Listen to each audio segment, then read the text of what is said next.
छत्तीसगढ़ को स्वच्छ अमृत महोत्सव कार्यक्रम में सबसे स्वच्छ राज्य श्रेणी में पुरस्कृत किया गया है। आपको बताते चले कि छत्तीसगढ़ के मुख्यमंत्री भूपेश बघेल ने नई दिल्ली के विज्ञान भवन में आयोजित हुए कार्यक्रम में राष्ट्रपति रामनाथ कोविंद के हाथों अवार्ड ग्रहण किया।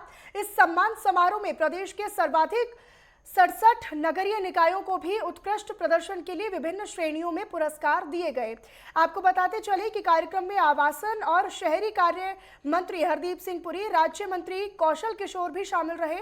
वहीं इस खास अवसर पर छत्तीसगढ़ के मुख्यमंत्री भूपेश बघेल ने ये कहा कि छत्तीसगढ़ ने लगातार तीसरे साल स्वच्छतम राज्य का राष्ट्रीय पुरस्कार जीता है, तो इसका श्रेय छत्तीसगढ़ के 3.25 करोड़ लोगों को जाता है। मैं विशेष तौर से राज्य की महिलाओं को इसका श्रेय देना चाहता हूं, जिन्होंने शहरों से लेकर गांव तक स्वच्छता की एक नई संस्कृति का निर्माण किया है। गौरतलब है कि भारत सरकार के आवासन एवं शहरी कार्य मंत्रालय द्वारा हर साल देश के समस्त शहरों और राज्यों के मध्य स्वच्छता सर्वेक्षण का आयोजन किया जाता है। इसमें विभिन्न मापदंडों के अंतर्गत शहरी स्वच्छता का आकलन किया जाता है और मुख्य रूप से घर घर के कचरा एकत्रीकरण, कचरे का वैज्ञानिक रीति से निपटान होता है।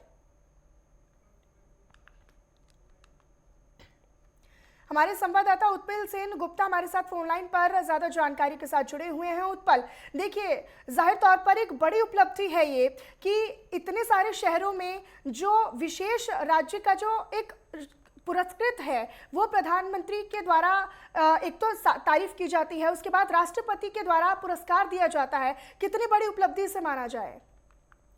देखिए, मैं आपको बता दूं कि बहुत बड़ी उपलब्धि है प्रदेश के लिए, प्रदेश की जनता के लिए बहुत बड़ी उपलब्धि है, क्योंकि छत्तीसगढ़ राज्य ने स्वच्छता के क्षेत्र में लगातार अपने दर्जे को बरकरार रहते हुए ये परचम लहराया हुआ है। दरअसल छत्तीसगढ़ स्वच्छता के क्षेत्र में परचम लहराते हुए देश के स्वच्छतम राज्यों को में अपना प्रदर्शन बरकरार रखा है। छत्तीसगढ़ को न सिर्फ राज्य के रूप में बल्कि यहाँ 67 शहरी निकायों को भी उत्कृष्ट प्रदर्शन के लिए पुरस्कृत किया गया है। छत्तीसगढ़ एक ऐसा राज्य है जिसमें सबसे ज्यादा निकाय पुरस्कार अर्जित किए हैं। स्वच्छता के मामले में वर्ष 2019 और 2020 में भी छत्तीसगढ़ को पुरस्कार मिला है, अग्रणी राज्य रहा हुआ है। ये बहुत बड़ी उपलब्धि है। मैं आपको बता दूं, अपने दर्शकों को भी बता दूं कि छत्तीसगढ़ में मुख्यमंत्री भूपेश बघेल ने जब आज राष्ट्रपति के हाथों यह पुरस्कार लिया तो उस समय शहरी निकाय मंत्री शिव डहरिया भी उपस्थित थे। इसके साथ ही नगर निगम आयुक्त महापौर भी उसी मंच में उपस्थित थे, जो आज इस के साक्षी बने।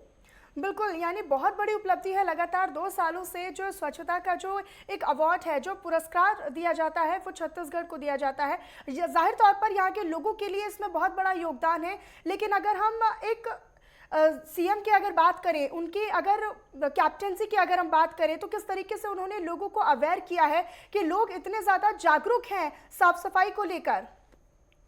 जी बिल्कुल, ये कोई छोटी मोटी बात नहीं है कि सबके मिलजुल के काम करने पर ये नतीजा एक कार्य प्रणाली को लेके इस मुद्दे पर पहुंचे हैं। छोटी की बात नहीं है। छत्तीसगढ़ के तीसरे साल इसको पाने के लिए श्रेय 3.25 करोड़ जनता को दिया है। उन्होंने कहा है कि मैं विशेष रूप से राज्य की महिलाओं को ये श्रेय देना चाहूंगा, जिन्होंने शहर से लेकर गांव तक स्वच्छता की एक नई संस्कृति का निर्माण किया है। इससे पहले मैं आपको बता दूं कि भारत सरकार के आवासन एवं शहरी कार्य मंत्रालय द्वारा हर साल देश के शहरों एवं राज्यों के मध्य सर्वेक्षण कराया जाता है, एक आयोजन किया जाता है, जिससे विभिन्न मापदंडों के अंतर्गत यह आकलन किया जाता है कि कैसे किस किस कैटेगरी में ये काउंटिंग होगी। यानी उत्पल, ये जो अवार्ड है, ये जो पुरस्कार है, जो राष्ट्रपति रामनाथ कोविंद के द्वारा दिया जा रहा है, यानी कि कोई सामान्य या फिर मामूली अवार्ड नहीं है। इसको एक बहुत बड़ी उपलब्धि के तौर पर माना जाए, क्योंकि एक बहुत बड़े आकलन से होकर ये निर्णय लिया जाता है, ये फैसला लिया जाता है कि आखिरकार इतना बड़ा पुरस्कार जो है वो किसे दिया जा सकता है।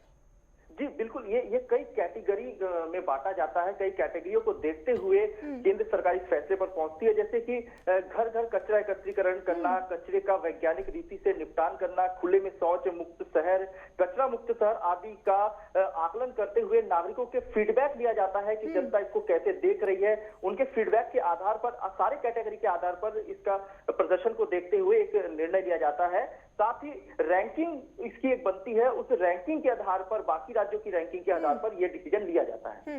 ठीक उत्पल, बहुत बहुत धन्यवाद आपका इस तमाम जानकारी के लिए।